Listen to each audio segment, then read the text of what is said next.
Hello friends, this is Kansha and today I'll be taking your lecture on perceptual selectivity.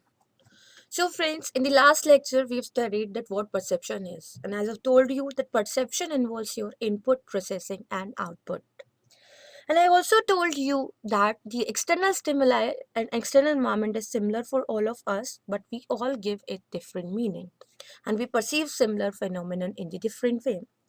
Why it happens? It happens because of the process of perception, and that is your perceptual selectivity. We people are continuously bombarded with the external stimuli. For example, you people are sitting at home, you're studying hard, and your brother start crying.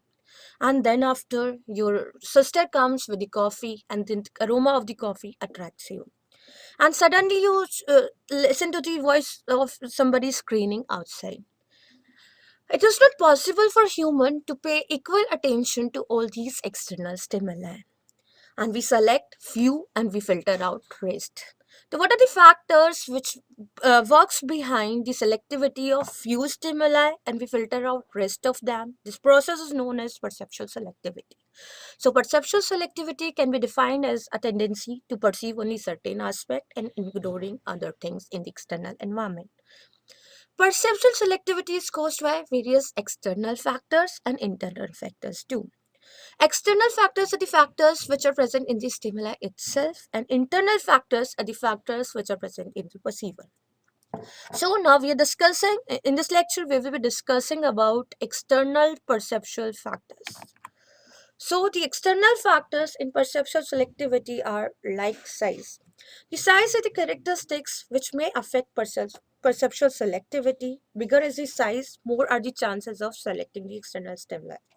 Now you can look at this image. In this image, there are four men, but the man which is taller is seeking more attention rather than the rest of the three people in the picture. Now, second external factor is intensity. More intense is the external stimuli, more is the chances of attracting it. You can see in the image there are two colors. One is yellow, which is more intense, and another one is a mixture of orange and red. And you are giving more attention to the yellow, which because it is more intense. So if a sound is damn intense, if the odor is intense, and the color is intense, you will be giving more attention to it. Now, next factor in the external perceptual selectivity is repetition. More the repeated your external stimuli is, more you will be paying attention to it. The repetition principle states that more repeated the external stimuli is, more attention it will seek. And the best example of it can be the advertisement. The advertisement which are repetitive are retained in our brain for a longer period of time. Next external phenomenon is novelty and familiarity. Novelty principle states that new thing in the familiar environment attracts more attention, and that can be shown with the help of this image. There are few black images and one yellow image. So whenever I have shown this picture to you all, you are giving more attention to this yellow figure rather than the black ones. Apart from this, the familiarity principle states that the familiar thing in a new situation attracts more attention.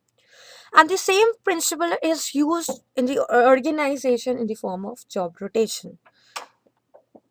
Next external stimuli factor is the contrast. The contrast principle states that the external stimuli which stands against the background receives more attention, which can be shown with the help of the image.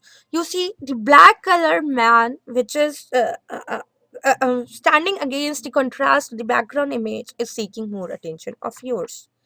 And last external stimuli is your motion. Motion principle states that moving object draws more attention as compared to stationary object. You can see the people who are riding the bicycle are seeking more attention than the stationary man or a bicycle itself. Same happens, you see a stationary fan which will attract least attention and a moving fan will draw more attention of the class. Thank you, student. In the next lecture, we will be talking about internal factors in the perceptual selectivity.